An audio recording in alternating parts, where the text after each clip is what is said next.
Penggantungan Joao Figueiredo akibat skandal pemain warisan Harimau Malaya diakui memberi kesan sangat mendalam kepada kelabnya, Johor Darul Tazim JDT terutama di bahagian serangan. Sebelum ini, Jawatankuasa Rayuan FIFA menolak rayuan oleh Persatuan Bola Sepak Malaysia FAM berkenaan pemalsuan dokumen melibatkan 7 pemain warisan iaitu Jabriel Palmero, Facundo Garcis, Rodrigo Holgado, Imano Makusi A, John Irazabal, Hector Hevel dan Figueiredo. Selain itu, ketujuh pemain berkenaan juga digantung selama setahun dari bola sepak dan didenda 2,000 franc Swiss 10,000 RM sementara FAM dikenakan 350,000 franc Swiss 1.9 juta RM. Keputusan FIFA itu menyebabkan kelab ketujuh pemain terbabit terpaksa melupakan hikmat mereka buat sementara waktu. Ia jelas memberi impak negatif buat pasukan masing-masing. Keadaan itu juga dialami Harimau Selatan yang bergelut di bahagian hadapan dan perkara itu diakui pemilik JDT. Tunku Ismail Sultan Ibrahim apabila menyifatkan Figueiredo sebagai kunci rakan sepasukan bergerak untuk menjaringkan gol. Gaya permainan Figueiredo mengingatkan Tunku Ismail kepada legenda Harimau Selatan iaitu Diogo yang pernah menyarung jersey JDT pada musim 2019-2020 dan 2023-2024.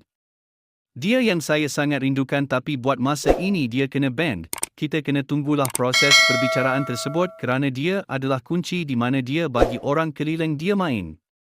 Macam Diogo, ingat Diogo dulu, dia boleh skor.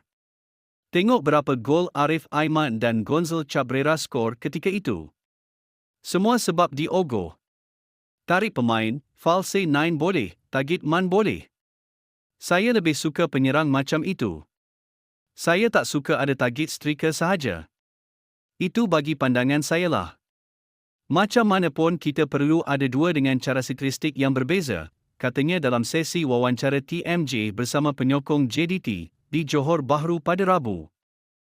Tunku Ismail juga akui bahawa penggantungan Figueiredo dan ditambah pula dengan kecederaan menimpa seorang lagi penyerang iaitu Romel Morales memaksa kelab itu membawa masuk seorang pemain baharu pada jendela perpindahan nanti. Macam Bersun berbeza dan Forestieri lain gaya permainan. Tapi hari ini kita ada dua sahaja dekat situ yang boleh pakai. Pasal Romel Morales injured, Figueiredo kena ban.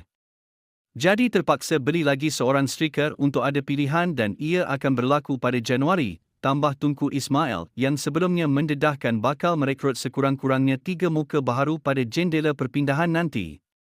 Tunku Ismail mendedahkan bahawa ketiga-tiga pemain berkenaan telah pun memberikan persetujuan untuk menyertai JDT bagi memperkuatkan cabaran kelab itu dalam baki saingan yang melibatkan skuad Harimau Selatan itu.